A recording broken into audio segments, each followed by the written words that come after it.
लेकिन ये साइंस 1 है, ये तुम लोग की बजा देगा, पहले ही बोल रहा हूँ। मैंने कभी तुम लोगों ने बोला साइंस में 40 में से 40 आ सकता है तुम लोग का, नहीं आ सकता है। क्यों? तुम लोग को अनलेस एंड अनटिल वो जो टेक्स्ट बुक है तुम्हारी वो पूरी याद नहीं है, और पूरी याद होने के साथ साथ पूरी समझ में नहीं आई है, तब तक आप 40 में से 40 नहीं स्कोर कर सकते हो।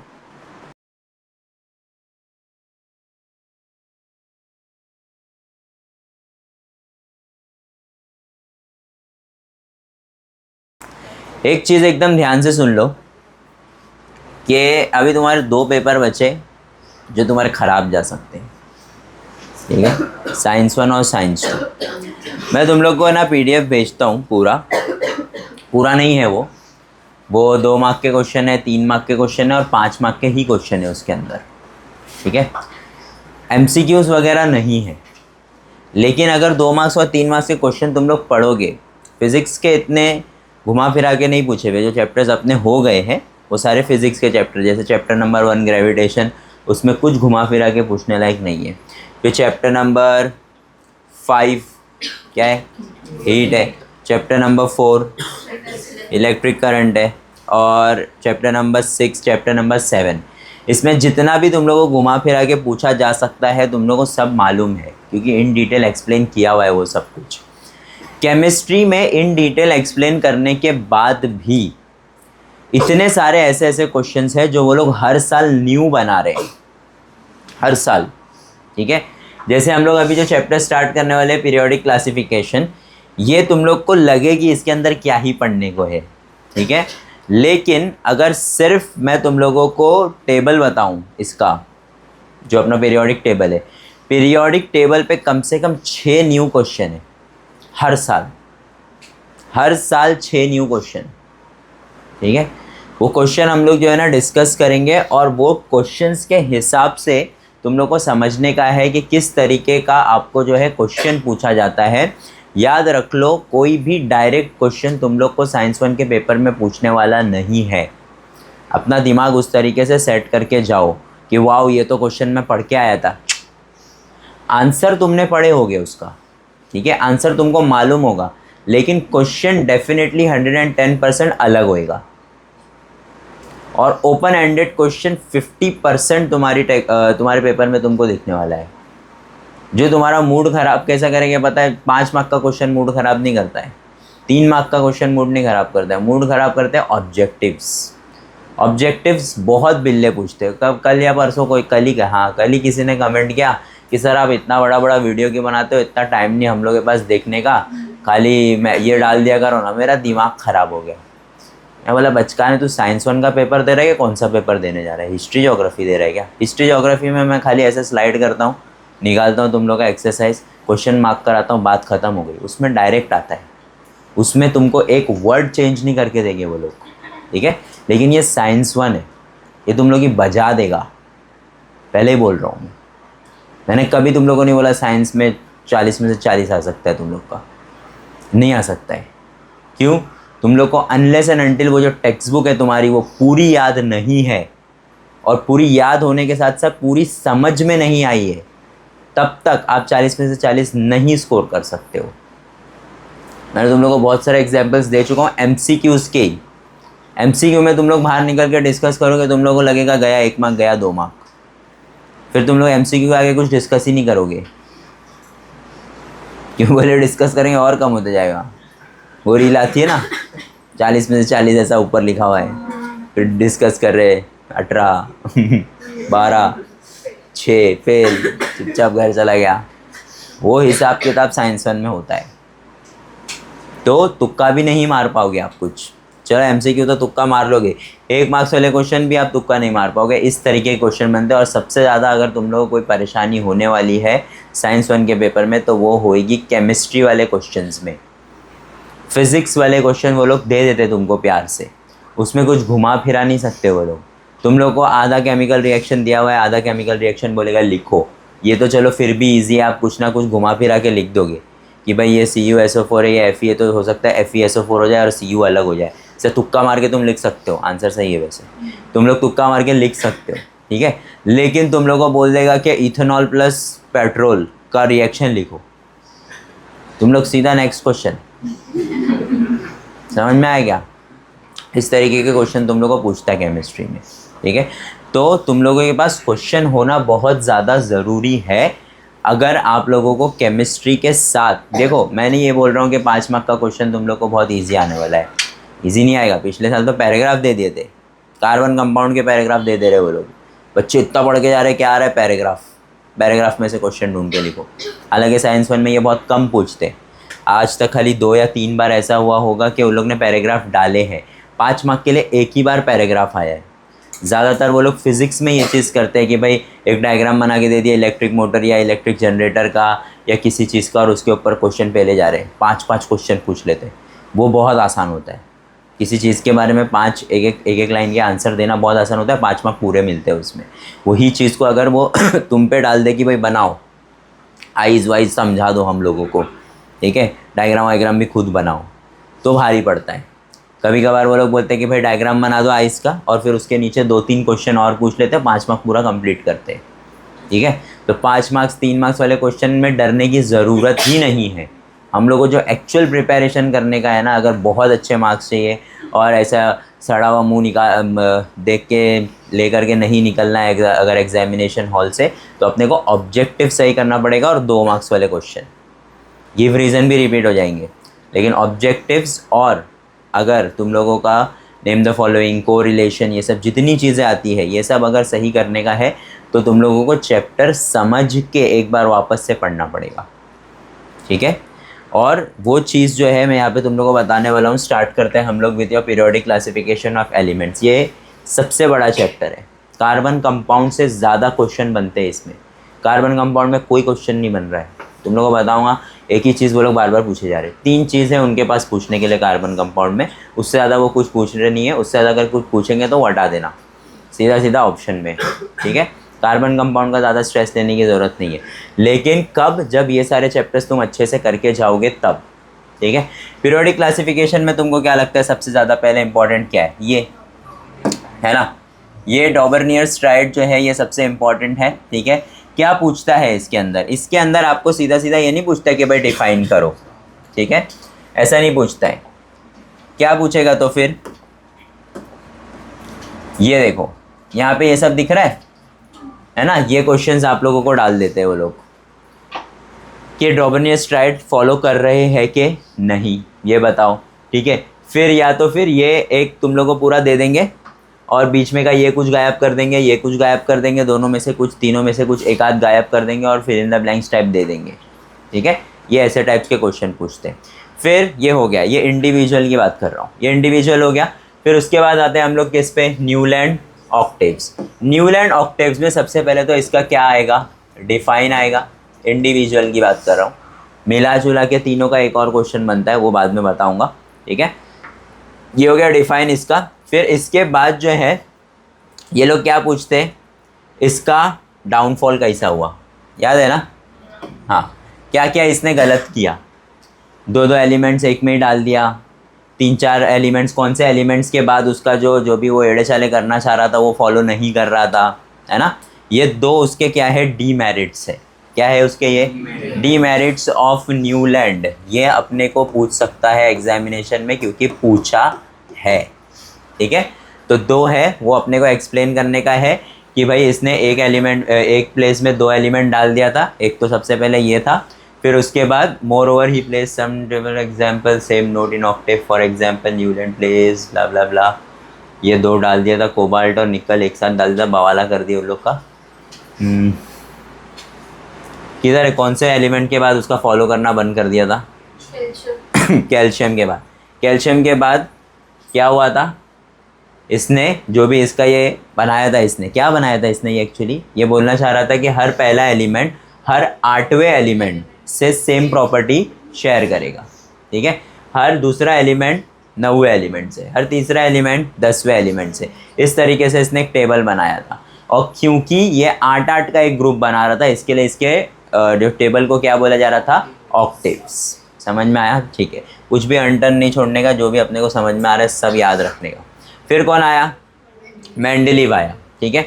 मेंडलीव के टाइम पे कितने एलिमेंट्स थे, 63, ठीक है। इसके टाइम पे कितने थे, 56। वो चाचा के टाइम पे कितने थे, इसके टाइम पे कितने थे, पता नहीं कितने थे, लिखा नहीं है, थोड़े बहुत ही थे, लेकिन इससे तो कम ही थे, 56 से तो कम ही थे, ठीक है। फिर उसके बाद जब मेंडलीव आया तो उसके पास 63 एलिमेंट्स थे। मेंडलीव ने सबसे पहले क्या किया ये बताओ। मेंडलीव ने, ये तो मेंडलीव का लॉ है। On the basis of this finding Mendeleev stated that properties of elements of periodic function of their atomic masses. Atomic mass और एटॉमिक किसका फ़र्क है, खाली नंबर्स का। किस में, मेंडलीव और मॉडर्न पीरियोडिक टेबल में। ये चीज़ याद रखना, कोरिलेशन में पूछ सकता है, ठीक है, कि Mendeleev periodic table atomic masses, modern periodic table atomic number, ठीक है, इस तरीके से। अब ये सब इतना इम्पोर्टेंट नहीं है, ये इम्पोर्टेंट नहीं है, ठीक है। क्या इम्पोर्टेंट है, मेरिट्स इम्पोर्टेंट है, मेरिट्स बहुत ज़्यादा इम्पोर्टेंट है इसका।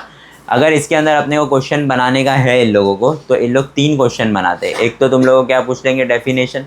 डेफिनेशन ऐसा सादा सादा नहीं पूछते, लेकिन पूछते तो याद रखने का। फिर उसके बाद आते हैं मेरिट्स। मेरिट्स और डीमेरिट्स 3-3 मार्क्स के क्वेश्चन है, अलग अलग इंडिविजुअली पूछा गया तो, और 5 मार्क्स के लिए दोनों भी पूछा हुआ है, मेरिट्स डीमेरिट्स, ठीक है। मेंडलीव पीरियोडिक टेबल के मेरिट्स और डीमेरिट्स दोनों बताओ, ठीक है। तो अपने को सब लिखना पड़ेगा। सबसे पहला क्या था, मेंडलीव ने रिवाइज किया। क्या किया, क्या रिवाइज किया, एटॉमिक मासेस हर चीज़ के रिवाइज करने के बाद। अच्छा, अब एक और चीज़ ध्यान में रखो और लिखते, मतलब सुनते हुए चलो और उसको याद रखो। जैसे जैसे आप आंसर्स लिखते जाओगे, ऑब्जेक्टिव ख़त्म हो गया, गिव रीज़न पे आए, 3 मार्क के आंसर पे आए, फिर उसके बाद 5 मार्क के आंसर पे जाओगे, वैसे वैसे आप लोगों को अंडरलाइनिंग स्टार्ट करनी है। अगर मैं डीमेरिट्स लिख रहा हूँ 3 मार्क्स के लिए, ठीक है, या मेरिट्स लिख रहा हूँ 3 मार्क्स के लिए, मैंने पहला पॉइंट लिखा, तो मैं लिखूँगा कि भाई एटॉमिक मासेस को क्या किया गया, ये मेरा पहला पॉइंट है। ये 2 वर्ड मेरे को क्या चाहिए उसके अंदर, अंडरलाइन।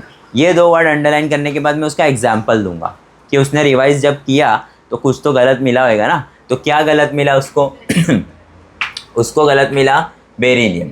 बेरिलियम कितना, 14.09 था, और फिर उसने करेक्ट करके उसको कितना किया ठीक है। और फिर बेरिलियम को किसके पहले प्लेस किया गया, ये अंडरलाइन नहीं करने का, ठीक है, ये अंडरलाइन करने की ज़रूरत नहीं है। सिर्फ क्या करने का, एटॉमिक मासेस को उसने क्या किया, रिवाइज किया, और beryllium 14.09 was change to the correct value of 9.4। ये पहले था और ये बाद में। ये 4 चीज़ अगर आपने अंडरलाइन कर दी है आपके पहले पॉइंट में, मुझे और कुछ इतना सा पढ़ने की ज़रूरत ही नहीं है। मैं तुम लोगों को वापस बताता हूँ, देखो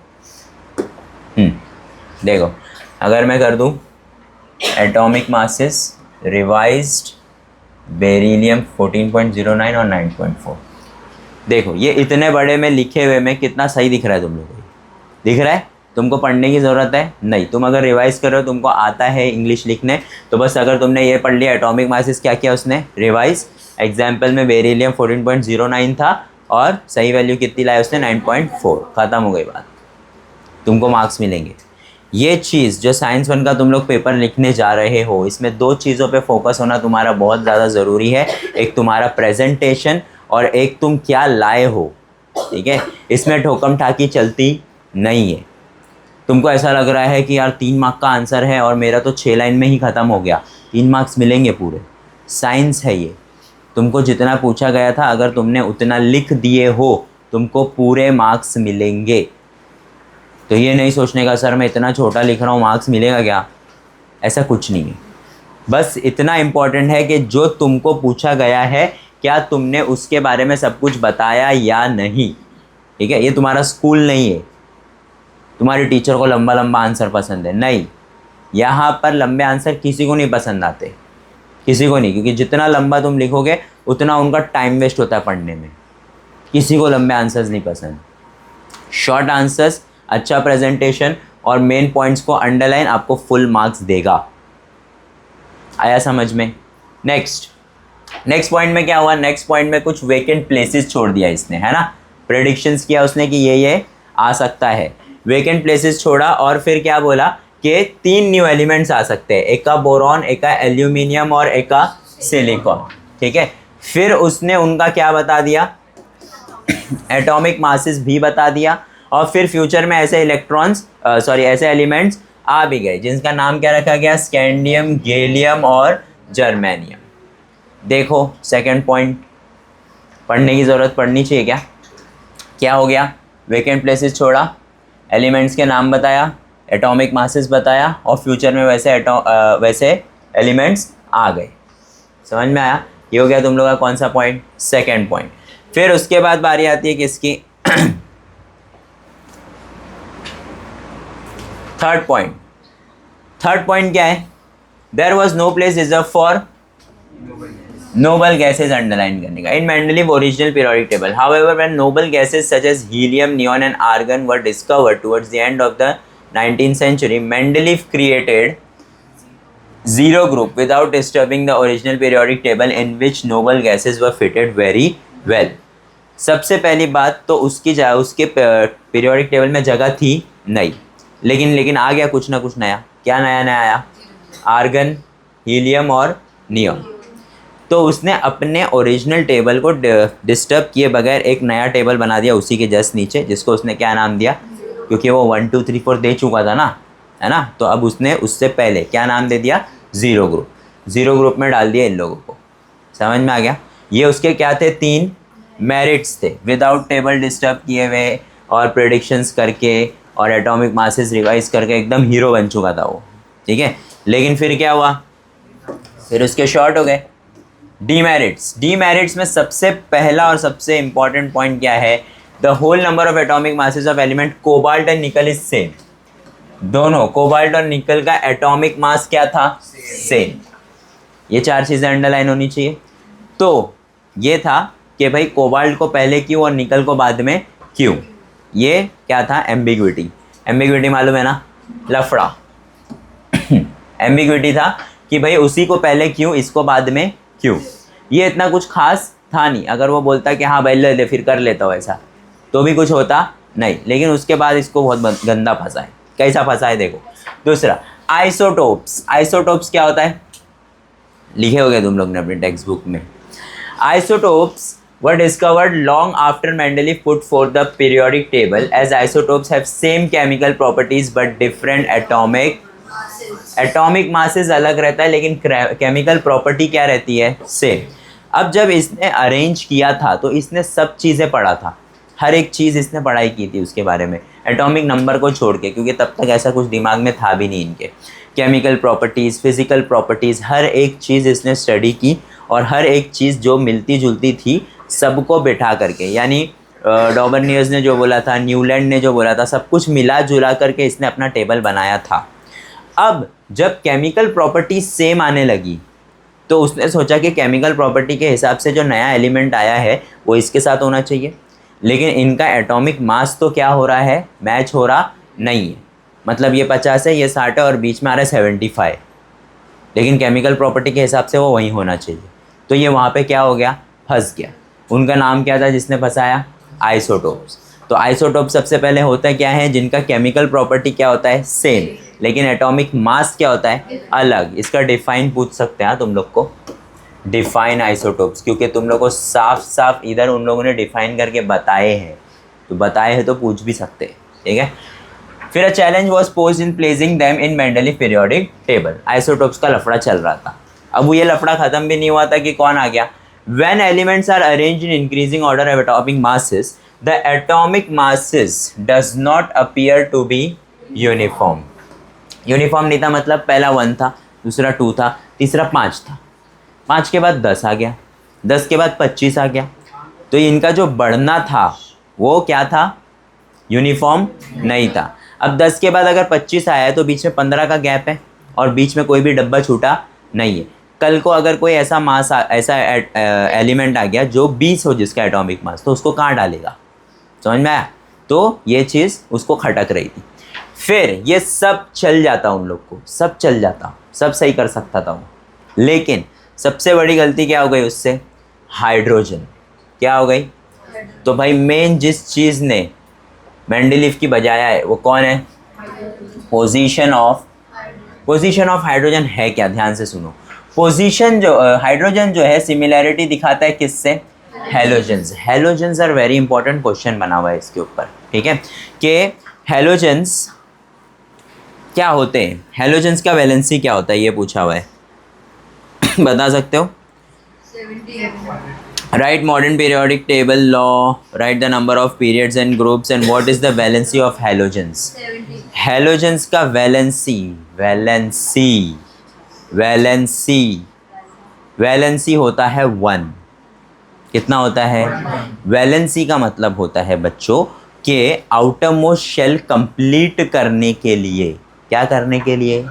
कंप्लीट करने के लिए कितना इलेक्ट्रॉन देना पड़ेगा या कितना इलेक्ट्रॉन लेना पड़ेगा, उसको हम लोग क्या बोलते हैं? वैलेंसी. जैसे हेलोजन इसने 17 बोली, ठीक है, ये जो 17 है ना, ये एटॉमिक नंबर है. क्या है ये? फिर इसके बाद हम लोग लिखते हैं इलेक्ट्रॉनिक कॉन्फ़िगरेशन 2,8,7, यानी पहले शेल में जाएगा 2 इलेक्ट्रॉन, दूसरे शेल में जाएगा 8, उसकी उतनी कैपेसिटी है, तीसरे में भी कितना जाता है? 8 ही जाता है, ठीक है. लेकिन यहाँ पे 2 और 8 कितना हुआ? 10, 10 और 7 कितना हो गया? इलेक्ट्रॉन ही ख़त्म हो गया ना. अब लास्ट वाला मैंने कितना बोला, कितना जा सकता है, और इसमें कितना है? कंप्लीट करने के लिए कितना चाहिए? तो अगर इसका एक इलेक्ट्रॉन में दे दूँ, इसका मतलब इसका वैलेंसी कितना है, और जिसका वैलेंसी 1 होता है उसको हम लोग क्या बोलते हैं? इसको याद रखो, क्वेश्चन है, मैं नहीं बोल रहा हूँ, क्वेश्चन है 3 मार्क्स का, इसके अंदर पूछा है what is the valency of halogen. ठीक है, अगर तुम लोग को ये क्वेश्चंस अटेम्प्ट करने हैं तो इतना ही ध्यान से सुन के याद रखना पड़ेगा एटलीस्ट कल तक. आया समझ में? ठीक है, तो हैलोजन का वैलेंसी कितना होता है? 1. तो हाइड्रोजन में तो एक ही एटम होता है, एक ही इलेक्ट्रॉन होता है ना, तो उसके आउटर मोस्ट शेल को कंप्लीट करने के लिए उसको कितना चाहिए? 1. पहले कैपेसिटी कितनी है और इसके पास इलेक्ट्रॉन कितना है? 1. तो एक और चाहिए, तो पहला शेल क्या हो जाएगा? कंप्लीट. तो वो हैलोजन की प्रॉपर्टी बता रहा है कि नहीं बता रहा है? ठीक है, तो हाइड्रोजन हैलोजन्स की प्रॉपर्टी बता रहा था जो कहाँ आते हैं? ग्रुप 7. फिर उसके बाद ये सब हो गया. फिर उसके बाद in the same way there are similarity in chemical properties of hydrogen and alkali metals. Group 1 के अल्कलाई मेटल्स के साथ भी हाइड्रोजन अपनी प्रॉपर्टीज़ क्या कर रहा था? शेयर कर रहा था. मेंडलीव ने उसको ग्रुप 1 में डाला, ग्रुप 7 में नहीं डाला. क्यों नहीं डाला? ये था असली क्वेश्चन कि वो ग्रुप 7 में भी जा सकता था लेकिन ग्रुप 1 में ही क्यों है. ठीक है, अब जब इतने क्वेश्चंस उठे, ठीक है, तो करेक्ट पोजीशन ऑफ हाइड्रोजन के लिए क्या होने लगा?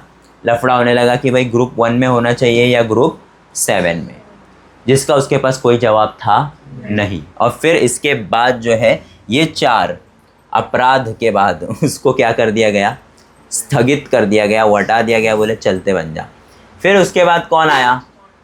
Modern periodic table. कौन है? मोज़ले है. कौन है? हेनरी मोज़ले. हेनरी मोज़ले ने बनाया क्या? देखो यहाँ पे लिखा हुआ है हेनरी मोज़ले डेमोन्स्ट्रेटेड ब्ला ब्ला ब्ला जो भी है. ठीक है कैसे पता चला उसको? एक्सरे ट्यूब में उसने देखा कि भाई ये चीज़ें किसी से टकरा रही है, मतलब एटम के अंदर कुछ होता है. क्या होता है एटम के अंदर? इलेक्ट्रॉन्स. इलेक्ट्रॉन्स के साथ क्या होता है? प्रोटॉन्स. प्रोटॉन्स के साथ क्या होता है? न्यूट्रॉन्स. अच्छा, इलेक्ट्रॉन्स भी होते हैं, ऐसा कुछ होता था इससे पहले पता था? तो अब जब इलेक्ट्रॉन्स पिक्चर में आए तो सब कुछ क्या हो गया? चेंज.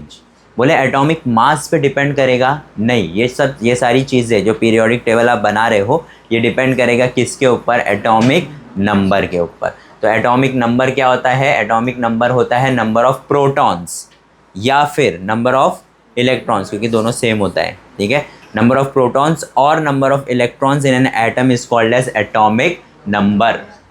याद रखो. ठीक है, कुछ भी मैं टाइम पास के लिए अपने मुंह से निकाल रहा नहीं हूँ, मेरे पास एनर्जी नहीं है याद रखना. मेरे को 5 चैप्टर लेने का, अगर मैं इतना ही डिटेल में पढ़ा रहा हूँ तो सब इम्पॉर्टेंट है, सब क्वेश्चन है इसके अंदर. ठीक है, सब याद रखने का. कोई अगर मेरा कल दिमाग ख़राब किया मेरे बोलने के बावजूद कि नहीं सर हम लोग ये MCQ या हम लोग ये नहीं लिख के आए, सीधा साइंस टू ऐसा स्क्रॉल कर करके पढ़ा दूंगा मैं. Modern periodic table is also called as what? Long form of periodic table, जिसके अंदर सबसे इम्पॉर्टेंट चीज़ है आपका 5 मार्क का आंसर जो ये पूरे पेज पे आता है. केमिस्ट्री में ये सबसे पहला 5 मार्क का आंसर है. ठीक है, जो आज तक आप लोगों को 5 मार्क के लिए कभी पूछा ही नहीं है, लेकिन ये जो 3 पैराग्राफ्स है इसमें से इतने क्वेश्चन बने हुए. ठीक है, खाली पहला क्वेश्चन तो यही है कि कितने नंबर ऑफ ग्रुप्स और कितने नंबर ऑफ कॉलम्स रहते हैं, ये है पहला क्वेश्चन. ठीक है, तो ये तुम लोगों को याद होना चाहिए. कितने होते हैं? स्टार्ट करेंगे अगर तो 1 to 7 क्या रहते हैं? contains 7 horizontal rows 1 to 7 और सिमिलरली 18 वर्टिकल कॉलम्स जिनको हम लोग क्या बोलते हैं, ग्रुप। ठीक है, तो 18 ग्रुप और 7 पीरियड, सॉरी, ठीक है, 1 से 7 पीरियड और 18 क्या होते हैं, ग्रुप होते हैं। ये सब मिलाकर के बॉक्सेस में कितने एलिमेंट्स रहते हैं टोटल, 118। कितने हैं, 118। क्या कुछ भी इसके अंदर खाली है क्या खाली, नहीं, कुछ भी खाली था खाली, लेकिन अब वो भर चुका है। ठीक है, फिर उसके बाद क्या है, देखो हर एक बॉक्सेस में, बॉक्सेस कैसे बने रहते हैं, ऐसे बने रहते हैं, इधर नाम रहता है और इधर कुछ नंबर लिखा रहता है ना। तो ये भी एक्सप्लेन करने का कि हर एक बॉक्स में कितने एलिमेंट है, सिर्फ एक, और उसके ऊपर कोने में क्या लिखा रहता है, उसका एटॉमिक नंबर। फिर उसके बाद बारी आती है apart from this 7 rows and columns, नीचे भी कुछ है, क्या बोलते हैं हम लोग उसको, द लेंथेनाइड एंड एक्टेनाइड, ये सब मिला के 118 है। ठीक है, it means that there are 118 places for element in modern periodic table recently blah blah blah. ये लिखने का लिखो, नहीं लिखने का मत लिखो। ठीक है, कि भाई मॉडर्न पीरियोडिक टेबल में अभी पहले नहीं थे, अभी कंप्लीट हो गए हैं। ये पैराग्राफ बहुत इंपॉर्टेंट है। ठीक है, क्या बोलता है ये paragraph, the entire periodic table is divided into 4 blocks, very important, S P D और कहाँ से कहाँ तक कौन सा ब्लॉक जा रहा है। याद रखो, ग्रुप, पीरियड और ब्लॉक 3 अलग अलग चीज़ें हैं। ब्लॉक का भी क्वेश्चन है कि टोटल कितने ब्लॉक है। ठीक है, पब्लिक लिख के आती है 18 ब्लॉक, ब्लॉक नहीं है वो। ठीक है, ब्लॉक कितने अपने पास, पहले कौन सा है, एस ब्लॉक। एस ब्लॉक कहाँ से कहाँ जाता है, 1 से, फिर पी ब्लॉक, फिर उसके बाद डी ब्लॉक 3 से 12, और फिर एफ ब्लॉक क्या रहता है तुम्हारा, लेंथेनाइड और एक्टेनाइड सीरीज। ये तुम्हारा एक पॉइंट हो गया। फिर उसके बाद नया पॉइंट चालू करोगे, the D block elements are called, क्यों ट्रांजिशन एलिमेंट, क्योंकि हमारा जो पीरियोडिक टेबल है वो 3 ट्रेडिशनल एलिमेंट्स में क्या है, डिवाइडेड। कौन से मेटल, नॉन मेटल्स और मेटलॉइड्स। तो जो हमारा डी ब्लॉक एलिमेंट है उसके अंदर जो जिगजैग लाइन बनती है वो क्या अलग करती है, मेटल्स को नॉन मेटल्स से। और जिगजैग लाइन पे जितने एलिमेंट्स हैं वो सब क्या बोले जाते हैं, मेटलॉइड। क्या बोले जाते हैं, तो यहाँ पे लिखा हुआ है, the metalloid element lie along the border of the zigzag line, all the metals lie on the left side, very important, and non metals on right side. और सबसे इम्पॉर्टेंट, डी ब्लॉक एलिमेंट्स को क्या बोलते हैं, transition elements. ठीक है, मैं नहीं बोल रहा हूँ 5 मार्क्स के लिए आ जाएगा, लेकिन 5 मार्क के क्वेश्चन बराबर बन सकते हैं इसके अंदर। ठीक है, और इतने छोटे छोटे जो तुमको ऐसा लगे कि भाई मैं 5 मार्क्स में लिखूंगा तो ये छोड़ भी दूंगा तो चलेगा, लेकिन जब ये 1 मार्क्स के लिए पूछेंगे ना तो वही पूछेंगे कि कौन से ब्लॉक के एलिमेंट्स को ट्रांजिशन एलिमेंट्स बोलते हैं। शॉर्ट याद ही नहीं आ रहा। ठीक है, तो इस हिसाब से याद रखने का। फिर आते हैं हम लोग हमारे टेबल पे। टेबल बेस्ड बहुत सारे क्वेश्चन हैं। ठीक है, ये हम लोग का टेबल है ना। टेबल बेस्ड हम लोग को बहुत सारे क्वेश्चन हैं, जैसे कि एक क्वेश्चन है, observe the following elements of the second period in the modern periodic table below and answer the following question. क्या दिया हुआ था, lithium, beryllium, boron, carbon, nitrogen, oxygen, fluorine, neon. ये सब ऐसे एक लाइन से दिया हुआ है। ठीक है, और क्वेश्चन देखो, name the elements in which both the shells are completely filled with electrons. ये क्वेश्चन है, मैं ये नहीं पूछ रहा तुम लोगों को कि तुम लोगों को समझा कि नहीं, मैं ये बताना चाह रहा हूँ तुम लोग को कि क्वेश्चन देखो कैसा पूछ रहे हैं। ठीक है, क्या पूछ रहा है, name the elements in which both the shells are completely filled with electrons. तो इसके लिए तुम लोगों को क्या आना चाहिए, इलेक्ट्रॉनिक कॉन्फ़िगरेशन। क्या आना चाहिए, जैसे ये है 3 तो ये होगा 2,1, ये फील्ड है, दोनों शेल फील्ड है। ये क्या होएगा, 2, फील्ड है नहीं। इधर आओगे 2,3, 2,4, 2,5, 2,2, एक ही एलिमेंट है यहाँ पे, कौन, ये तुमको आना चाहिए लिखने को। समझ में आया क्या, ऐसे क्वेश्चन पूछ रहे हैं। Name the element which has same number of electrons in both the shell, 2,2, कौन है, बेरिलियम। फिर which is the most electropositive element in this period. Electropositive मतलब बता दो मेरे को खाली इसका, व्हाट इज इलेक्ट्रोपॉजिटिव? है अपने को आंसर इलेक्ट्रोपॉजिटिविटी इलेक्ट्रोनेगेटिविटी का। इलेक्ट्रोपॉजिटिविटी का मतलब होता है जो इलेक्ट्रॉन्स दे दे, ठीक है। अब ये जो 4 एलिमेंट या 10 एलिमेंट जितने भी एलिमेंट्स हैं उसके अंदर सबसे ज़्यादा केपेबल कौन है कि वो इलेक्ट्रॉन दे देगा? लिथियम 2,1 है, उसके आउटर में शेल में कितने इलेक्ट्रॉन है? 1। इलेक्ट्रॉन जितने कम उतना इलेक्ट्रॉन्स डोनेट करना आसान, समझ में आया? अभी इसके पास कितना है? 2,7 है, तो 7 इलेक्ट्रॉन दे सकता है क्या? ये मोस्ट इलेक्ट्रोनेगेटिव है। ये क्या है? ये मोस्ट इलेक्ट्रोनेगेटिव है। और ये क्या है? नियॉन। ये न्यूट्रल एलिमेंट है, ये किसी से रिएक्ट होने वाला ना, ये किसी को कुछ देगा ना ये किसी से कुछ। क्यों? क्योंकि उसका आउटरमोस्ट शेल क्या है, उसको किसी से रिएक्शन करने की जरूरत, वो अपने एटीट्यूड में घूम रहा है भाई। आया समझ में? उसको किसी की ज़रूरत, क्योंकि उसके दोनों शेल क्या है? कंप्लीट। मोस्ट इलेक्ट्रोनेगेटिव क्या है? और फिर मोस्ट इलेक्ट्रोपॉजिटिव क्या है? क्योंकि ये एक इलेक्ट्रॉन दे देगा और इलेक्ट्रॉन होते हैं नेगेटिव, और नेगेटिविटी जब आप अपने अंदर से दे देते हो तो क्या हो जाते हो? समझ में आया क्या? तो most electropositive is what and most electronegative is what. समझ में आया? ये क्वेश्चन बन रहे तुम लोग को ऐसे, ठीक है। सबसे फेवरेट जो है इन लोगों का मॉडर्न पीरियोडिक टेबल में है एक और question. The electronic configuration of an element is 2,8,8,2 2,8,8,2 मतलब कितना? 20 हो गया। 20 किसका है यहाँ पे? कैल्शियम। सबसे पहली बात तो तुम लोग को ये समझ में आना चाहिए कि कैल्शियम की बात कर रहा है, क्योंकि बोला नहीं है। क्वेश्चन सुनो, what is the atomic number of the element? 20 ये लिख लोगे। फिर to which group does the element belong? अच्छा, तुमको अगर याद भी नहीं है कि मैग्नीशियम है तो तुम लोग के सामने लिखा हुआ है सब, तो तुम लोग बोलो 2, ठीक है।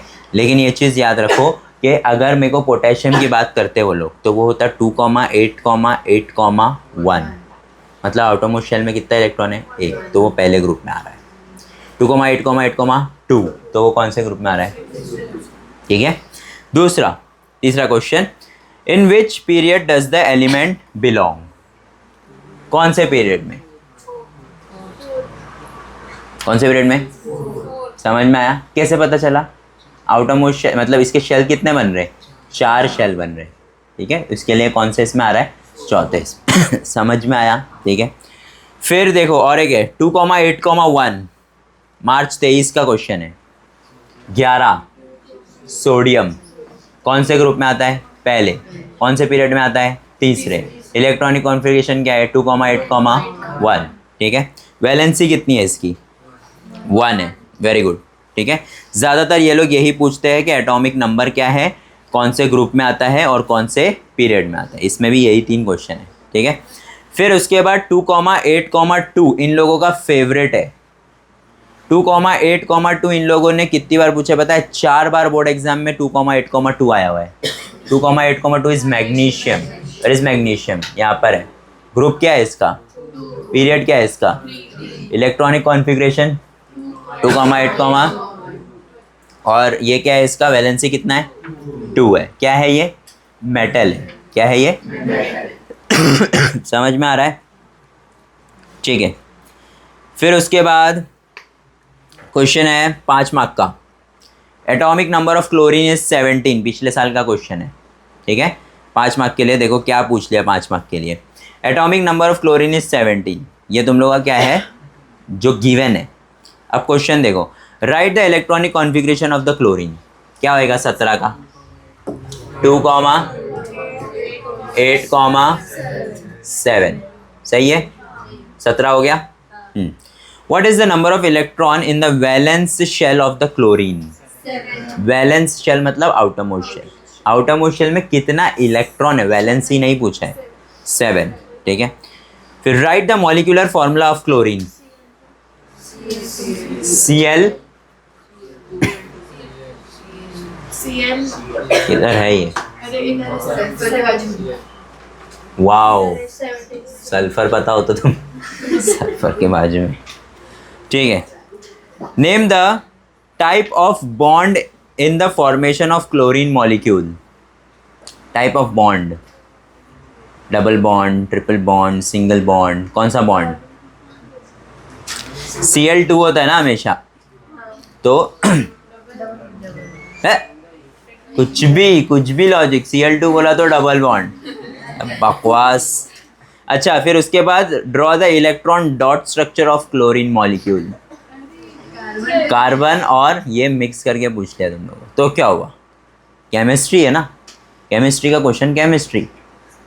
तो ऐसा थोड़ी है कि भाई कार्बन को हम लोग कहीं या क्लोरीन को हम लोग कोई इसके अंदर यूज़ करेंगे इलेक्ट्रॉनिक डिवाइस में। क्वेश्चन जो है वो पूछ रहा है। और डॉट प्रोडक्ट्स और ये सब जो है डॉट स्ट्रक्चर, हाइड्रोकार्बन्स, इसके अलावा कुछ भी नहीं पूछ रहा तुम लोग को कार्बन कंपाउंड में से, ठीक है। तो ये 5 मार्क का क्वेश्चन था तुम लोग का पिछले ही साल का, और आ सकता है जब छतरी आ गई तो कुछ भी आ सकता है। और रिपीटेड क्वेश्चन पे ध्यान दो, मैं तुम लोग को पहले ही बोल रहा हूँ, ठीक है। तो ये सारे क्वेश्चन जो है हम लोग के इसके बेस पे बन रहे। कुछ दिक्कत है या तुम लोग मेंटली प्रिपेयर्ड हो इस चीज़ के लिए, ठीक है। ये सब नहीं पूछना RF DB SG कौन है, लोग सब फालतू लोग, ये लोग ये सब नहीं पूछते। ये सब ऊपर के, ये सब पूछते ऊपर के ये 3, और ज़्यादा से ज़्यादा पोटेशियम और कैल्शियम, ये सब अपनी बॉडी में कम है ना, इसके लिए। आगे नेक्स्ट आते हैं हम लोग। ये तो आ गया है ना तुम लोग को, इलेक्ट्रॉनिक कॉन्फ़िगरेशन 2,8,8, ब्ला ब्ला ब्ला जो भी है, ठीक है। फिर उसके बाद आते हैं हम लोग सीधा पीरियोडिक ट्रेंड पे। पीरियोडिक ट्रेंड भी उन लोग का फेवरेट है भाई। पीरियोडिक ट्रेंड मतलब मालूम है ना, metallic characters, non metallic characters, electropositivity, electronegativity. ये जितने 3 पेज मैंने ऊपर घुमाया, ये तीनों पेज में जो भी समझाया गया है वो इस टेबल पे डिपेंड करता है। ये जो इस तरफ है ब्लू वाले, ये सब क्या है? मेटल्स। वो लोग कौन है? ये लोग कौन है? अब ये जो एरो बता रहा है, ये एरो में 3 चीज़ें ऊपर लिखी हुई है। क्या लिखी हुई है? सबसे पहले डिक्रीजिंग एटॉमिक रेडियस। क्वेश्चन क्या बनता है? क्वेश्चन बनता है गिव रीजन का, atomic radius decreases while going from left to right. ये गिव रीजन है, ठीक है। पहला ही है, पिछले साल ही पूछा हुआ है, ठीक है। While going from left to right within a period the size of atomic atom decreases, इसका गिव रीजन है। क्या लिखोगे इसके अंदर? क्या लिखोगे? Electrons in outermost shell क्या होता रहता है? इंक्रीज। क्या होता रहता है?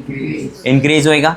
तो तुम्हारा जो रेडियस है वो क्या होता रहेगा? कम होता रहेगा, क्योंकि न्यूक्लियस इलेक्ट्रॉन्स को क्या करता है, और वो पुल की वजह से उसका साइज़ क्या होता रहता है? जितने ज़्यादा इलेक्ट्रॉन उतना ज़्यादा पुल, जितना ज़्यादा पुल उतना छोटा। समझ में आया? ठीक है। दूसरा है, देखो, metallic character goes on decreasing while going from left to right. सही बोल रहा है क्या? ये देखो, हाँ ये रहा, इंक्रीजिंग इलेक्ट्रोनेगेटिविटी। इलेक्ट्रोनेगेटिविटी इंक्रीज होती है। And non metallic character increase होता है, और इलेक्ट्रोनेगेटिविटी भी क्या होती है? इंक्रीज। मतलब अगर कोई चीज़ यहाँ पर है तो बहुत अच्छा मेटल है, जैसे जैसे वहाँ जाता रहेगा मेटल तो रहेगा, लेकिन वो ख़राब मेटल बनते जाएगा, क्योंकि अच्छे मेटल की प्रॉपर्टी होती है इलेक्ट्रॉन दे देना। और इसके आउटर मोस्ट शेल में अगर इलेक्ट्रॉन क्या हो रहा है? बढ़ रहा है, इसका मतलब कि वो मेटल की प्रॉपर्टी जो है उसकी इलेक्ट्रॉन देने की, वो क्या होते जा रही है? कम होते जा रही है। समझ में आया? ठीक है। तो इलेक्ट्रोनेगेटिविटी और नॉन मेटेलिक कैरेक्टर। फिर उसके बाद डिक्रीजिंग इलेक्ट्रोपॉजिटिविटी। इलेक्ट्रोपॉजिटिविटी क्या हो रही है? डिक्रीज। पहले वो 1 इलेक्ट्रॉन दे रहा था, जल्दी इलेक्ट्रोपॉजिटिव हो जा रहा था, लेकिन 2 इलेक्ट्रॉन देने में उसको क्या लगेगी? ज़्यादा ताकत, तो वो 2 इलेक्ट्रॉन जल्दी दे पाएगा। तो इलेक्ट्रोपॉजिटिविटी क्या हो रही है? डिक्रीज। और इलेक्ट्रोपॉजिटिविटी के साथ साथ मेटेलिक कैरेक्टर भी क्या हो रहा है? डिक्रीज हो रहा है। ठीक है। जब नॉन मेटेलिक कैरेक्टर बढ़ेगा तो मेटेलिक कैरेक्टर क्या होएगा? डिक्रीज होएगा। ठीक है। तो लिखने का कि भाई मेटल का प्रॉपर्टी क्या है और वो चीज़ लेफ़्ट टू राइट जाने में क्यों डिक्रीज हो रही है। फिर element belonging to same group have same valency. ये भी इंपॉर्टेंट है। ये है ना ग्रुप, इसको बोलते हैं ना ग्रुप। तो इस ग्रुप में सबका वैलेंसी क्या रहेगा? सेम। जैसे ये हेलोजन ग्रुप है, तो हेलोजन ग्रुप में सबकी वैलेंसी क्या रहेगी? 1 रहेगी। क्या रहेगी? 1। क्यों रहेगी 1? क्योंकि आउटर मोस्ट शेल बढ़ता रहता है, लेकिन आउटर मोस्ट शेल में जो नंबर ऑफ इलेक्ट्रॉन्स है वो कभी भी बढ़ते नहीं है, इसलिए। ठीक है, फिर atomic radius goes on decreasing down the group. मैंने 4 तुम लोग के सामने गिव रीजंस रखा और वो 4 में से 3 इसी टेबल पे डिपेंड करते हैं। Atomic radius goes on decreasing मतलब अगर आप नीचे जाओगे तो एटॉमिक रेडियस क्या होता रहेगा, डिक्रीज होता रहेगा। क्यों, सॉरी गोज ऑन इंक्रीजिंग है, इंक्रीज होता रहेगा। क्यों, क्योंकि आउटर मोस्ट शेल्स क्या होते रहेंगे, बढ़ते रहेंगे। इलेक्ट्रॉन्स आउटर मोस्ट शेल में सेम है, जैसे इसके पास एक ही है, इसके पास कितने हैं, 2 शेल, इसके पास कितने हो जाएंगे, 3 शेल। सब में बाहर कितने इलेक्ट्रॉन है, 1। लेकिन शेल क्या होते जा रहा है, शेल बढ़ने की वजह से उसका एटॉमिक रेडियस भी क्या हो जाएगा। एटॉमिक रेडियस सबसे पहले तुम लोग को डिफाइन करना पड़ेगा कि एटॉमिक रेडियस क्या होता है, न्यूक्लियस से लेकर के आउटर मोस्ट शेल तक का डिस्टेंस। जैसे जैसे आउटर मोस्ट शेल इंक्रीज होगा वैसे वैसे रेडियस भी क्या होता जाएगा, इंक्रीज। ठीक है, और ये चीज़ डाउन द ग्रुप में होती है, इसीलिए यहाँ पर एटॉमिक रेडियस क्या होता रहता है, बढ़ता रहता है। समझ में आया। ठीक है, इसके बाद कोई ऐसा टॉपिक है नहीं जो इतना इम्पोर्टेंट है। ठीक है तो इतना भी पढ़ के अगर तुम चले गए, हेलोजन फैमिली इंपॉर्टेंट है, हेलोजन फैमिली के बारे में पूरा टॉपिक है, तो हेलोजन फैमिली अच्छे से पढ़ने का। वो अपने आप हिल रहा है कि तू हिला रहा है उसको, क्या बात है। देखो चैप्टर ही ख़त्म हो गया। ठीक है, हेलोजन फैमिली एक बार खाली रीड कर लेना बस, और कुछ नहीं। अरे हाँ ठीक है। नेक्स्ट है तुम लोग का केमिकल रिएक्शन एंड इक्वेशन। ये चैप्टर अगर मैं तुम लोग को आसानी से उड़ाना चाहूँ तो 3 मिनट लगेगा, 3 मिनट। लेकिन 3 मिनट में जो भी बोलूँगा उसमें से कुछ भी नहीं आएगा। ठीक है, तो ध्यान से सुनो। केमिकल रिएक्शंस में सबसे इम्पॉर्टेंट है तुम लोगों को रिएक्शंस पढ़ना। क्या पढ़ना, ये क्या, कौन सा रिएक्शन है ये, लाइमस्टोन पाउडर है ना। लाइमस्टोन पाउडर को हीट करते तो क्या होता है, एग्जाम में पूछा हुआ है। ठीक है, और क्या है मालूम, लाइमस्टोन, ठीक है, plus heat is equal to dash dash dash. ठीक है, केमिकल रिएक्शन तुम बताओ, ये केमिकल रिएक्शन है तुम लोग का। ठीक है और इम्पॉर्टेंट चीज़ ये है कि तुम लोग को वो लाइमस्टोन पाउडर लिख के भी नहीं देगा, लाइमस्टोन का वो लिखेगा तुम लोग को केमिकल फार्मूला। समझ में आया। और ऐसे नहीं कुछ अपनी मर्ज़ी से बना रहा है, उसने बनाया इतना बड़ा डायग्राम कि लाइमस्टोन पाउडर है, उसको हीट कर रहे तो क्या बनेगा, वो यहाँ पर है। समझ में आया, ये अच्छे से पढ़ के जाना।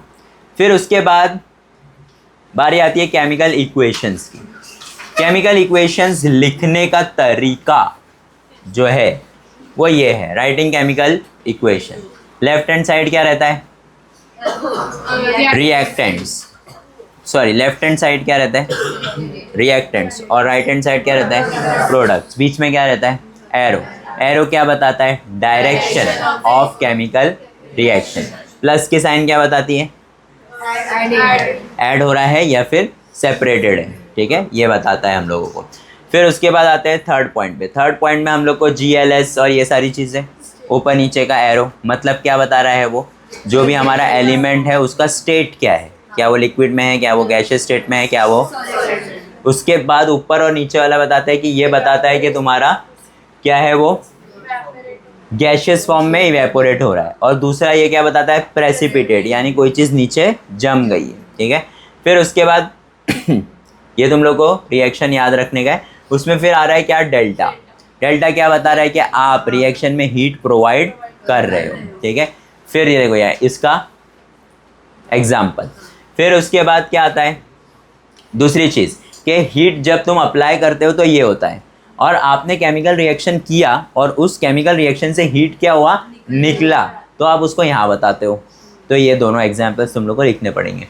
फिर उसके बाद क्या आता है, उसके बाद क्या आता है, कैटलिस्ट। कैटलिस्ट में ये जो वेजिटेबल ऑयल वाला जो और वनस्पति घी वाला जो रिएक्शन है ये बहुत इंपॉर्टेंट है। ठीक है, वेजिटेबल ऑयल में जब आप हाइड्रोजन गैस पास कराते हो तो ये रिएक्शन चालू होता है, वो रिएक्शन को बहुत टाइम लगता है। ठीक है, तो हम लोग दो कैटलिस्ट यूज़ करते हैं।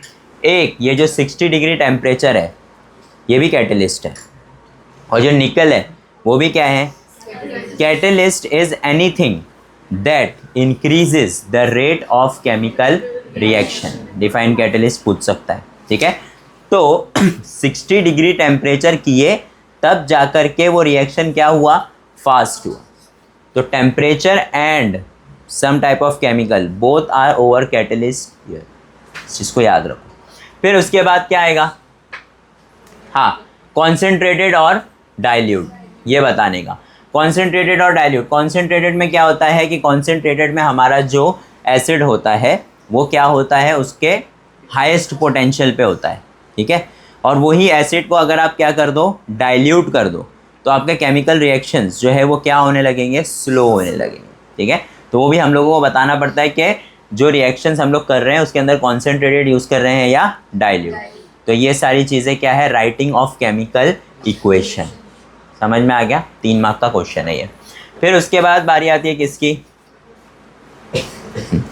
ये आप लोगों को बोर्ड एग्जाम में क्वेश्चन पूछा है एक बार, ठीक है। क्या बताना चाह रहा है ये बता सकते हो? ये बताना चाह रहा है कि अगर हम लोग एक केमिकल रिएक्शन परफॉर्म करते हैं और उसके अंदर से कुछ भी बाहर निकलता नहीं है, तो रिएक्टेंट और जो प्रोडक्ट्स होते हैं वो होते हैं इक्विलिब्रियम में। What do you mean by equilibrium, वो बताना चाह रहा है। देखो, केमिकल ये अलग है और ये अलग है। जब हम लोग ने इसको वज़न किया तो इतना वज़न आ रहा था, फिर उसको हम लोग ने क्या कर दिए, मिक्स कर दिए, तो केमिकल रिएक्ट हो गया। रिएक्ट हुआ कैसे पता चल रहा है, कलर चेंज हो गया। लेकिन क्योंकि वो बंद है तो अगर गैस निकला भी होगा तो बाहर निकला नहीं, तो उसका अभी भी वज़न क्या है, सेम। समझ में आया? इसके ऊपर आपको कोई भी क्वेश्चन पूछ सकता है। फिर आते हैं हम लोग balancing chemical equation. Balancing chemical equation याद है सबको? सबसे पहले जो हम लोग को इक्वेशन दिया हुआ है, अच्छी बात यह है कि आप लोगों को अब तक जितने क्वेश्चन पूछे हैं उसके अंदर आप लोगों को केमिकल इक्वेशन जो है वो फॉर्मूले के फॉर्म में ही दिया हुआ है, वर्ड फॉर्म में नहीं। अगर वर्ड फॉर्म में आ गया तो शॉर्ट है। क्यों? क्योंकि सोडियम हाइड्रोक्साइड क्या होता है नहीं मालूम। जब सोडियम हाइड्रोक्साइड क्या होता है वही नहीं मालूम है तो तुम लोग ये बना सकते हो क्या? अब जब इक्वेशन ही नहीं बन रहा है तो उसको फिर तुम लोग इक्विलिब्रियम में कैसा लाओगे? समझ में आया? ठीक है, अगर तुम लोग को ये क्वेश्चन आता है तो अटेम्प्ट करना बहुत आसान होता है। Na अलग है, O अलग है और H, यहाँ पे Na कितना है 1, O कितना है 5, हाइड्रोजन कितना है, सल्फर कितना है, यहाँ पे Na कितना है, S कितना है, O कितना है और हाइड्रोजन, ये टेबल में लिख देने का। इसका कितना मार्क्स मिलेगा, 1 मार्क्स पूरा, ठीक है। ये लिख दिए। अब तुम डिसाइड करोगे कि सबसे पहले मैं किसको क्या करूं, बैलेंस करूं, ठीक है। इसने किसको बैलेंस किया है, Na को। किसको बैलेंस कर रहा है ये, क्योंकि ऑक्सीजन तो ऑलरेडी बैलेंस्ड है ना। Na यहाँ पे कितना है 1, यहाँ पे कितना है, तो वो अब Na वाले टर्म को यहाँ पे 2 लिखेगा कि Na के आगे 2 लिख देगा, यहाँ पे 2 लिखेगा। यहाँ पे आप कभी भी कोई चेंजेस कर सकते हैं। मुझे 4 हाइड्रोजन चाहिए तो मैं यहाँ पे H2 लिख सकता हूँ क्या नीचे? नहीं। तो मैं यहाँ पे पूरा क्या लिखूँगा, 2NaOH। जब मैं पूरा 2NaOH लिखूँगा तो सब कुछ बदल जाएगा।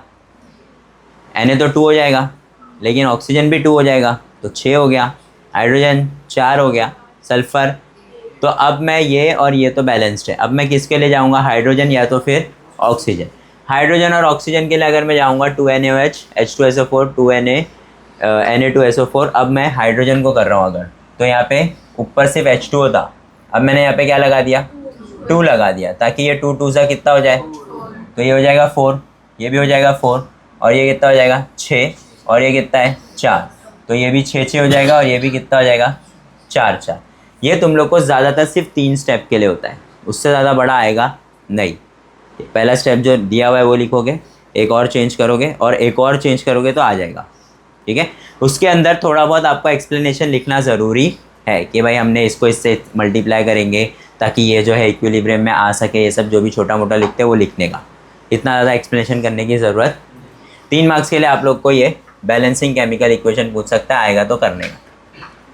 सबसे आसान क्वेश्चन इसके अंदर यही बनते हैं। कॉम्बिनेशन रिएक्शन क्या होता है, 2 एलिमेंट 1, फिर उसके बाद डिकम्पोजिशन 1 से, फिर उसके बाद डिस्प्लेसमेंट रिएक्शन में क्या होता है, हायर रिएक्टिव एलिमेंट्स किसको रिप्लेस कर देता है, लेसर रिएक्टिव एलिमेंट को, उसको क्या बोलते हैं हम लोग, डिस्प्लेसमेंट। डबल डिस्प्लेसमेंट क्या होता है, एक्सचेंज होता है, reactants are exchange to form a precipitate is called. इसके जितने भी तुम लोगों को रिएक्शंस है वो सब रिएक्शन अच्छे से पढ़ के जाना। फिर आती है बारी किसकी, एंडो। और एंडो का मतलब होता है जिसमें आप हीट प्रोवाइड करो, और एक्सो का मतलब होता है जिसमें से हीट निकले। यहाँ पे देखो हीट प्रोवाइड कर रहा हूँ मैं और यहाँ पे हीट निकल रहा है, ठीक है। इसका टेबल आता है जो अपने को एक्सरसाइज में टेबल है ना, उस तरीके से, ठीक है। फिर rate of chemical reaction. Rate of chemical reaction किन चीज़ों पे डिपेंड करता है, सबसे पहले nature of reactant. Nature of reactant मतलब वो कैसा है, वो जिसके अंदर डाल रहे हैं हम लोग वो उसके साथ किस तरीके से रिएक्ट करेगा, ठीक है। जैसे एल्यूमिनियम और जिंक का एग्जाम्पल दिया हुआ है यहाँ पे, ठीक है। फिर उसके बाद क्या है, साइज ऑफ पार्टिकल। शक्कर और नमक याद है, शक्कर या शक्कर का ही एग्जाम्पल ले लो, शक्कर और शक्कर का पाउडर, दोनों को मिक्स करने जाओगे तो पाउडर जल्दी मिक्स होता है, मतलब जल्दी रिएक्ट हुआ, और ये लेट रिएक्ट हुआ। तो साइज ऑफ पार्टिकल पे डिपेंड करता है क्या, रेट ऑफ केमिकल रिएक्शन। फिर उसके बाद क्या है, कॉन्सेंट्रेशन, है ना, डाइल्यूट है या फिर कॉन्सेंट्रेटेड है उस चीज़ पे। फिर उसके बाद टेम्परेचर। कोई भी इक्वेशन में कोई भी रिएक्शन में टेम्परेचर जब बढ़ा दोगे तो रिएक्शन क्या हो जाता है, फास्ट हो जाता है, चीज़ याद रखने का। फिर कौन है सबसे इम्पॉर्टेंट, कैटलिस्ट। इसका जो रिएक्शन है वो याद रखने का, ठीक है। किस चीज़ का रिएक्शन है ये, पोटेशियम क्लोरेट को हम लोग क्या कर रहे हैं, हीट कर रहे हैं, क्या कर रहे हैं, तो वो क्या बना रहा है, 2KCl प्लस ऑक्सीजन, ठीक है। KCl को क्या बोलते हैं, इसमें लिखा नहीं है, नहीं लिखा है, ठीक है। यहाँ पे देखो, the substance in whose presence the rate of chemical reaction increases without causing any chemical change। उसमें अगर आप कुछ डाल भी दोगे तो वो उड़ जाएगा, वो रिएक्शन में पार्ट लेगा नहीं, बस वो रिएक्शन को फास्ट करेगा और कहाँ चले जाएगा, उड़ जाएगा। उसको क्या बोलते हैं हम लोग, कैटलिस्ट। ये इंपॉर्टेंट है, ठीक है। फिर इसके बाद ऑक्सीडेशन और रिडक्शन। ऑक्सीडेशन और रिडक्शन में क्या है, ऑक्सीडेशन में या तो ऑक्सीजन प्लस होगा या हाइड्रोजन निकल जाएगा, ठीक है। जैसे पहला वाला ऑक्सीजन प्लस हो रहा है, दूसरा वाला ऑक्सीजन प्लस हो रहा है, तीसरा वाला हाइड्रोजन निकल गया है ना। तो ये क्या है, ऑक्सीडेशन। और रिडक्शन में क्या होता है, इसका उल्टा। फिर कभी कभार दोनों चीज़ें क्या हो जाती है साथ में। ये जितने रिएक्शंस है तुम्हारे, ये सब तुम लोगों को एग्जामिनेशन में पूछने के चांसेस है, ठीक है। रिडॉक्स में क्या होता है, रिडॉक्स में दोनों साथ में होता है। रिडॉक्स रिएक्शन इज बहुत, ये नहीं लिखने का, हाँ, पब्लिक को बोलते हैं एग्जाम में कि रिडॉक्स रिएक्शन का ये लिखो रिएक्शन, तो पब्लिक ये लिख के आती है, redox reaction is equal to reduction plus oxidation. पूछ भी है बाहर आके कि भाई मैं तो रिडॉक्स रिएक्शन लिख के आया हूँ। ये है redox reaction. 2H2S plus SO2 क्या हो रहा है, 3S। 3S मतलब कि इसके अंदर से ऑक्सीजन क्या हो गया, निकल गया, और इसके अंदर से कौन निकल गया, है ना, एक में से हाइड्रोजन निकल गया और एक में से क्या निकल गया, हाइड्रोजन निकला तो ऑक्सीडेशन, और ऑक्सीजन निकला तो रिडक्शन, और दोनों क्या हो गया साथ में, तो क्या बना, रिडॉक्स रिएक्शन। रिडॉक्स रिएक्शन में एक चीज़ देखने लायक है कि जब भी रिडॉक्स रिएक्शन होता है, ठीक है, तो उसका जो एक प्रोडक्ट होता है वो क्या बनता है, वाटर, H2O। इस चीज़ को याद रखो, ठीक है, रिडॉक्स रिएक्शन के उसमें है वो। फिर उसके बाद बारी आती है किसकी, वेरी इंपॉर्टेंट, कोरोजन। कोरोजन का मतलब क्या होता है, कोरोजन का मतलब क्या होता है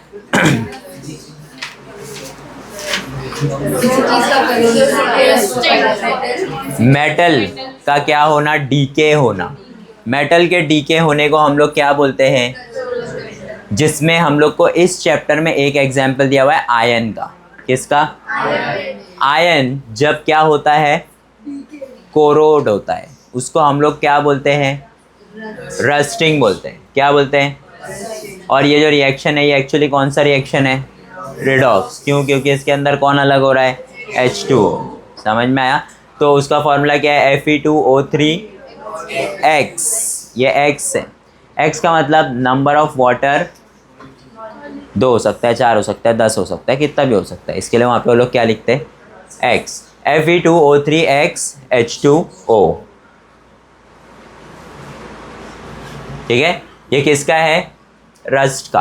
क्या है ये, रस्ट का मॉलिक्यूलर फॉर्मूला। ये तुम लोग को पूछता एग्जाम में, ठीक है, ऐसे अकेले भी पूछ लेगा, उसको किसी की ज़रूरत नहीं है, ठीक है।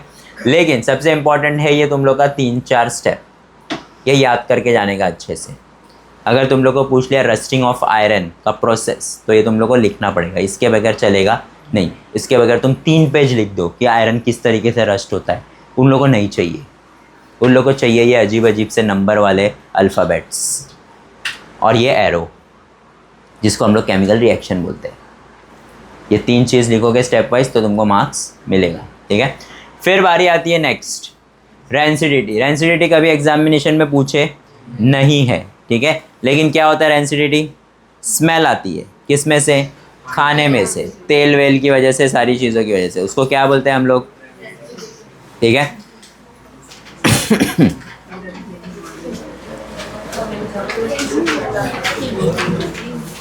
इसके अंदर अपना कुछ छूटा क्या, वो तो वो है ना। देखो ये इम्पोर्टेंट है, ये अच्छे से पढ़ के जाना। ये तुम लोग को एग्जामिनेशन में भी पूछाएगा, 5 मार्क के लिए पूछ लेता है, ठीक है। फिर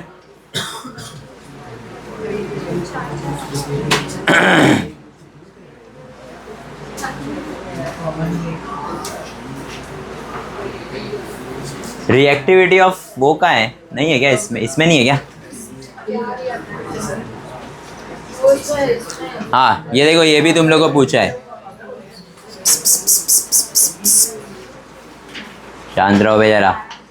ये देखो इसके अंदर क्या पूछा है, give type of chemical reaction. ये डायग्राम बना के पूछ रहा है, गिव टाइप ऑफ रिएक्शन कौन सा। अबे चलो तुम लोग देख के बोलो, ये चीज़ नहीं लिखी हुई है वहाँ पे एग्जाम में, खाली ये बना हुआ है, ठीक है। फिर give the names of reactants and product. चलो ये तो इजी है, कैल्शियम कार्बोनेट और वहाँ पे क्या है, write down balanced chemical equation. इसका बैलेंस केमिकल इक्वेशन भी लिखने का है तुम लोग, ठीक है। ये है क्या वैसे, लाइम वाटर टर्न्स मिल्की वाला आंसर है ये, है ना। ये तुम लोग को गिव रीजन में पूछ चुका है। When the gas formed on heating limestone is passed through freshly prepared lime water, the lime water turns milky. March 2024, give reason. It is recommended to use airtight container for storing oil for a long time.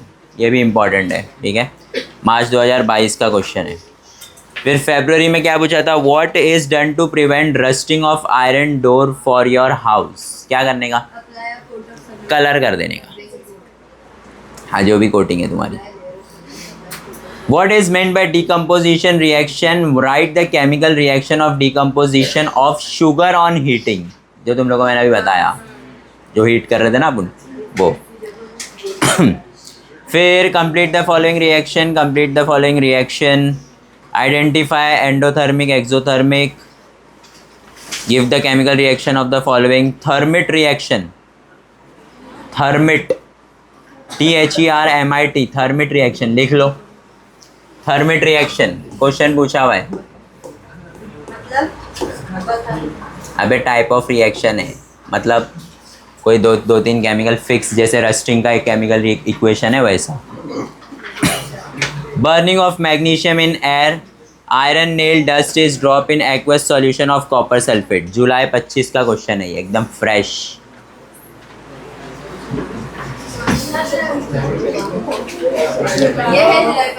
हाँ मार्च 23 का question देखो, 3 marks के लिए, मतलब मार्च 23 में अपने को 2 question already 2 mark के पूछे, फिर 3 मार्क का एक और क्वेश्चन पूछ रहा है। क्वेश्चन देखो, identify the physical and chemical change from the following phenomena, transforming of ice in water into water. पहला सबसे पहला पेज है जो तुम लोग का चैप्टर का, फिजिकल चेंज और केमिकल चेंज वाला डब्बा है ना, वो है ये।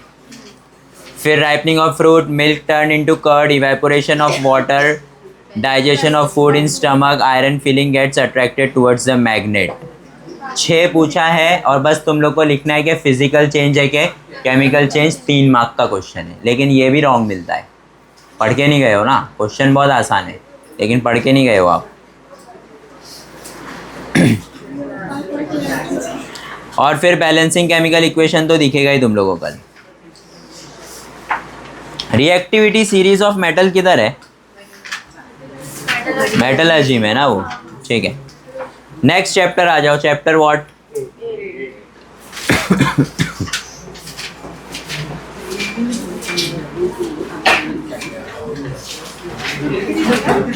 Page number 93।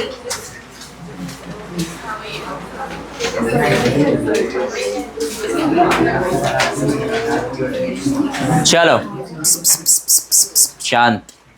मेटलर्जी, मेटलर्जी में भी अगर ऊपर ऊपर से जाएंगे, जैसे 3rd चैप्टर में गए, ऊपर ऊपर से गए अपन वो, ठीक है। मेटलर्जी में अगर जाएंगे तो अपने को गिव रीजन से स्टार्ट करते हैं। ये लोग sodium is always kept in kerosene, ये लोग का फेवरेट क्वेश्चन है। फेवरेट बोल रहा हूँ तो समझो फेवरेट है। फिर on exposure to air silver articles turn blackish for after some times, last topic से अपने ये चैप्टर के। लेमन और tamarind is used for cleaning copper vessels turned greenish, ये सब लास्ट है। इस चैप्टर के जो लास्ट टॉपिक्स है ना, अलग अलग टाइप के, गोल्ड कैसे ख़राब हो रहा है, गोल्ड तो ख़राब नहीं होता है, सिल्वर कैसे ख़राब हो रहा है, कॉपर कैसे ख़राब हो रहा है, आयरन कैसे ख़राब हो रहा है, वो सब है ये।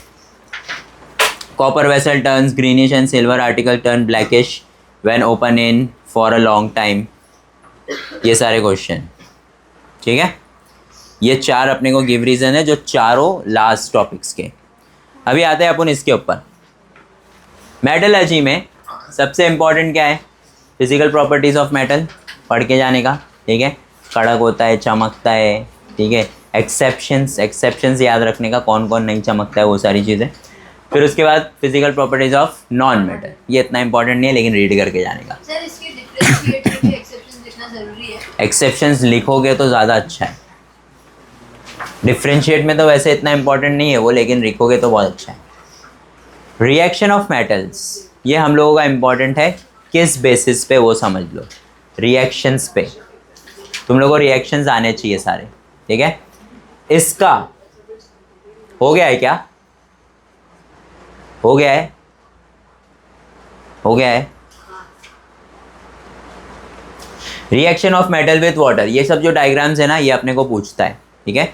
वैसे तो ये वाला डायग्राम नहीं पूछा हुआ है, लेकिन डायग्राम बेस्ड क्वेश्चन के चैप्टर है ही, ठीक है। आप लोगों को डायग्राम के या तो डायग्राम बनाने के लिए आ जाएगा, या तो क्या करने के लिए आ जाएगा उसके ऊपर रिएक्शंस लिखने के लिए आ जाएगा।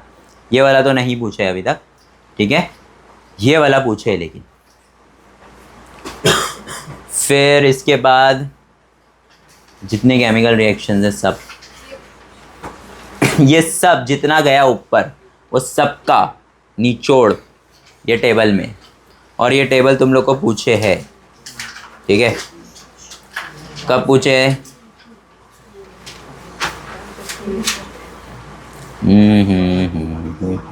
हाँ, ये पूछे है मार्च 20 में, ठीक है। क्या है देखो question, observe the given figure of reactivity series of metal and answer the following question. Name 2 metals which react with water, water के साथ रिएक्ट होता है, पोटेशियम, सोडियम, लिथियम और कैल्शियम में से कोई भी।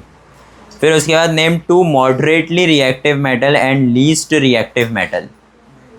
मॉडरेटली मतलब ये मैग्नीशियम और ये, और लीस्ट गोल्ड है, रिएक्ट ही नहीं होता किससे। लीस्ट, लीस्ट समझता है, नहीं होने वाला।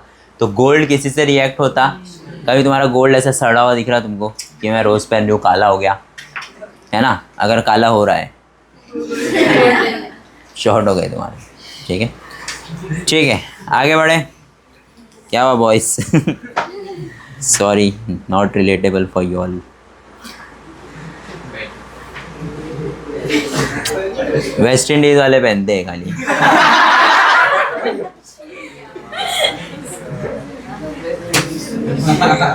ओके, आगे देखो। आयोनिक कंपाउंड, आयोनिक कंपाउंड याद है ना क्या होता है? हाँ ये इंपॉर्टेंट है आयोनिक कंपाउंड, इसको अच्छे से पढ़ के जाना। Properties of ionic compound.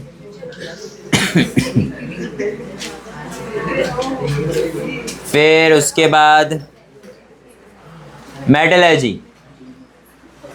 Metallurgy के ऊपर वाला जितना भी चैप्टर था ये एक पार्ट है, इसके अंदर से एक क्वेश्चन बनता है और मेटलर्जी में से एक क्वेश्चन बनता है, ठीक है। मेटलर्जी में से देखो एक्सप्लेन द फॉलोइंग टर्म, मार्च 22 का क्वेश्चन है कि explain metallurgy ores and gangs. ये सब तुम्हारा यहाँ मिलेगा तुमको, एक और ये पैराग्राफ में, कि मेटलर्जी क्या होता है, स्टडी ऑफ जो भी साइंस एंड टेक्नोलॉजी जिससे मेटल वेटल को उसके गैंग पार्टिकल और पार्टिकल से क्या करते हैं, अलग करते हैं। फिर उसके बाद और क्या होता है ये बताने का तुम लोग को, ऐसा हवा में नहीं बता सकते हो, जो प्रॉपर डेफिनेशन है वही देने का। फिर उसके बाद गैंग, ये 3 अलग अलग चीज़ पूछा है, तो अलग अलग आंसर लिखने का और अलग अलग उसका मार्क्स मिलता है, ठीक है। गैंग रॉन्ग है तो गैंग का मार्क्स नहीं मिलेगा, और रॉन्ग है तो और का मार्क्स नहीं मिलेगा, मेटलर्जी रॉन्ग है तो मेटलर्जी का मार्क्स नहीं मिलेगा, 0 लेके घर पे आने का चुपचाप, ठीक है, वैसा है। फिर concentration of force, separation based on gravitation, इसमें सबसे इंपॉर्टेंट ये नहीं है, विल्फी मेथड एक बार रीड करके जाने का। Hydraulic separation method is important, ठीक है। क्या होता है इसके अंदर, डायग्राम अच्छे से बनाने का, डायग्राम वाले क्वेश्चन जिसमें आपको डायग्राम बनाने पड़े वो डायग्राम एकदम मस्त बनाने का, गंदा डायग्राम, अजीब सी ड्राइंग, सीधी लाइन जहाँ बननी चाहिए वहाँ पे ऐसा बकवास। तुम लोग की ड्राइंग गंदी है तो मैं तो पहले ही बोलूँगा अटेम्प्ट मत करना, unless and until you have option. Option भी नहीं है, डायग्राम भी गंदा है, पता नहीं क्यों गए पेपर देने। खैर हाँ, ये इम्पॉर्टेंट है हाइड्रोलिक सेपरेशन। उसके बाद ये वाला भी इम्पॉर्टेंट है, मैग्नेटिक सेपरेशन। सब 3-3 मार्क के क्वेश्चन है तुम लोग के, ठीक है। सब डायग्राम के साथ। फ्रॉथ फ्लोटेशन इतना इम्पोर्टेंट नहीं है, झाग वाग बनती है, झाग के साथ कचरा अलग हो जाता है, वो सब है, ठीक है। फिर उसके बाद है लीचिंग। लीचिंग एक बार अच्छे से रीड करके जाना, 2 मार्क्स के लिए तुम लोग को पूछ सकता है। आज तक पूछा है कभी नहीं, लेकिन पूछ सकता है क्या, हाँ ऑब्वियसली। फिर आता है एक्सट्रैक्शन ऑफ मेटल। इधर देखो, ये एक्सट्रैक्शन ऑफ एल्यूमिनियम इंपॉर्टेंट है।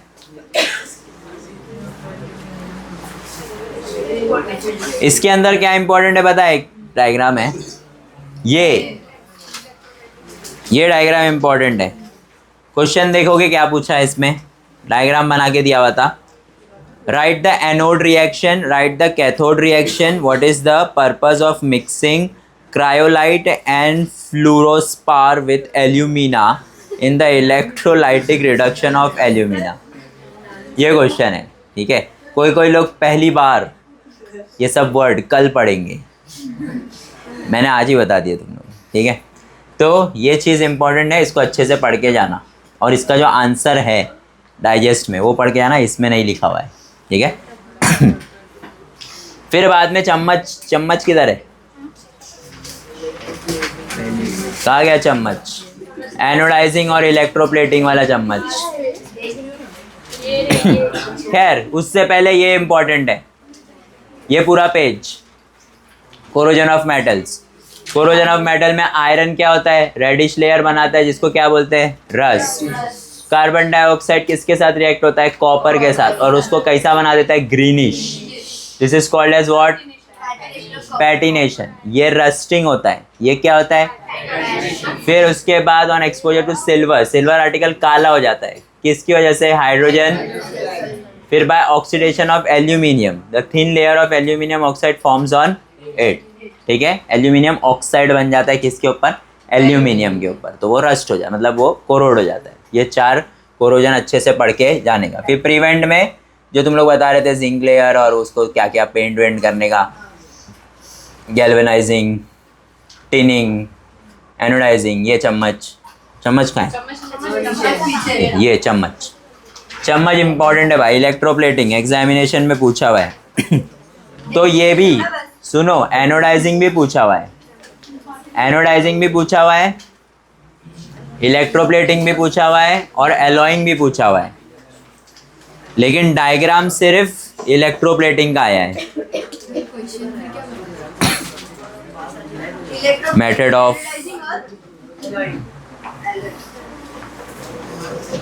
ये मेथड ऑफ क्या, प्रिवेंटिंग ऑफ कोरोजन।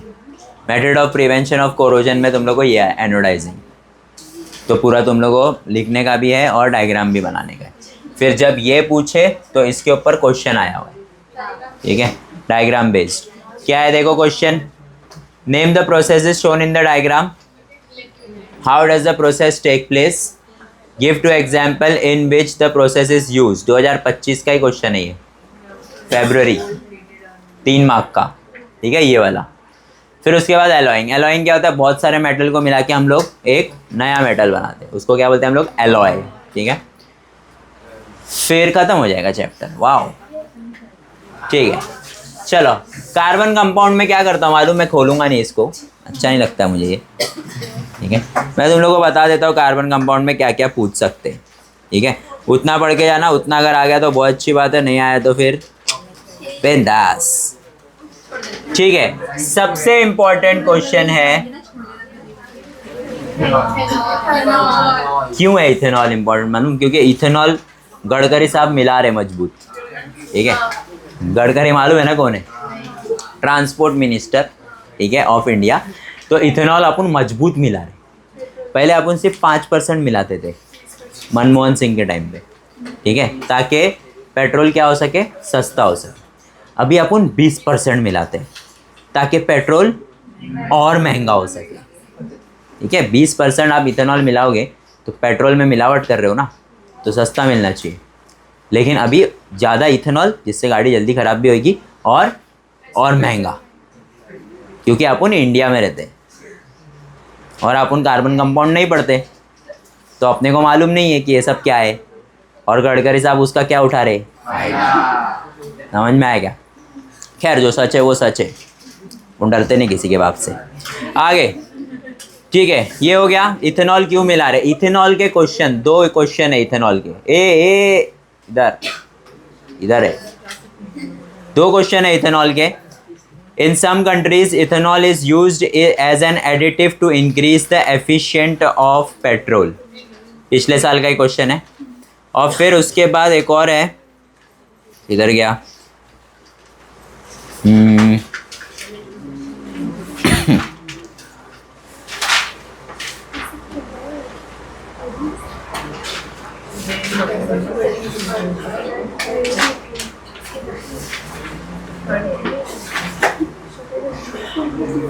नहीं मिल रहा है, बताओ, ठीक है। इथेनॉल वाले क्वेश्चन हो गए। और फिर उसके बाद तुम लोग याद करोगे सारे क्या, आयुपैक तुम लोगों को कल मिलेगा, या तो 5 में मिलेगा, या तो 3 में मिलेगा, या तो 2 में मिलेगा, कहीं ना कहीं IUPAC नेम पूछेंगे वो लोग, ठीक है। फिर उसके बाद हाइड्रोकार्बन्स,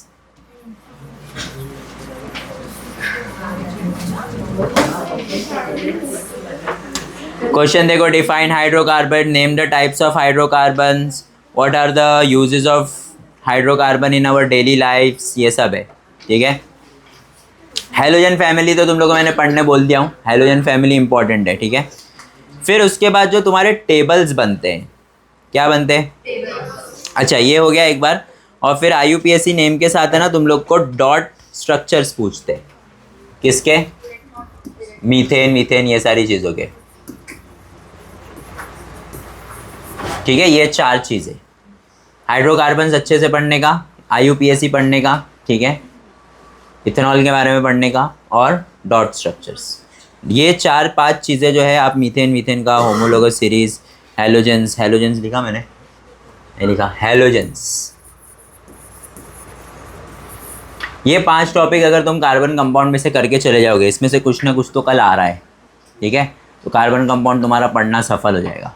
या तो फिर पूरा चैप्टर उड़ाने का पूरा उड़ा दो, लेकिन फिर 40 नहीं आएगा, पहले ही बोल रहा हूँ। MCQ उसमें सब में डाल देते हैं ये लोग, ये सब, ठीक है। फिर आते हैं अपन क्या दे दूँ, एलिमेंट डॉट शॉर्ट स्टेप किसके करते हैं? सबके कर ले, है ना अभी इतना घंटा अपने पास। फिर आते हैं अपन सबसे इम्पोर्टेंट चैप्टर स्पेस मिशन, जिसको कोई भाव नहीं देता है, लेकिन 5 मार्क का क्वेश्चन बनता है भाई।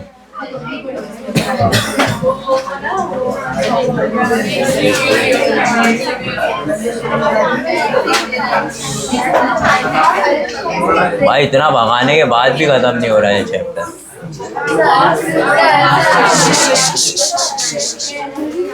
इधर सुनो, 5 मिनट में चैप्टर खत्म होगा। ध्यान से सुनो। सबसे पहले need and importance of space mission. सबसे इम्पोर्टेंट, सबसे पहला answer, need and importance of space mission. फिर आर्टिफिशियल सैटेलाइट, ये 2 क्वेश्चन हो गए, ठीक है। उसके नीचे ये सबका क्या फुल फॉर्म, इम्पोर्टेंट। फिर उसके बाद ये तुम लोग को हर साल पूछता, मालूम है, हर साल कैसा ना कैसा करके पूछ ही लेते हैं लोग, लेकिन हर साल पूछ रहे। फिल इन द ब्लैंक्स में पूछ ले रहे, डब्बा बना के दे दे रहे, फ्लो चार्ट बना के दे दे रहे, वेब डायग्राम बना के दे दे रहे, अलग अलग, लेकिन पूछ रहे। क्या पूछते हैं ये लोग? सैटेलाइट फंक्शन और name of Indian satellite series and their launch vehicle. जैसे ज़्यादातर इन लोग ने क्या पूछे हुए पता है? नेविगेशन सैटेलाइट, वेदर सैटेलाइट, ये सारी चीज़ें जो है ना पूछे हुए। तीनों में से कोई एक दिया रहता है, जैसे ये दिया रहेगा, तुमको ये और ये लिखना होता है, ठीक है। नहीं, 2 नहीं देंगे, शिट, 2 नहीं देंगे, एक ही देंगे। देखो मैं तुम लोग को बता देता हूँ। क्वेश्चन पूछा हुआ है 1 2 3 बार।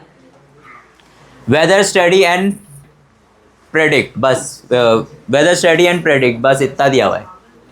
क्या दिया हुआ है? Weather study and predict. किधर है वेदर? वो लोग दिए वेदर स्टडी एंड प्रेडिक्ट, और ये दोनों खाली है, ठीक है। फिर उसके बाद IRNSS, ये रहा, ये और ये खाली है। फिर अर्थ ऑब्जर्वेशन, ये और ये खाली है, हाँ ये पूरा भरने का है।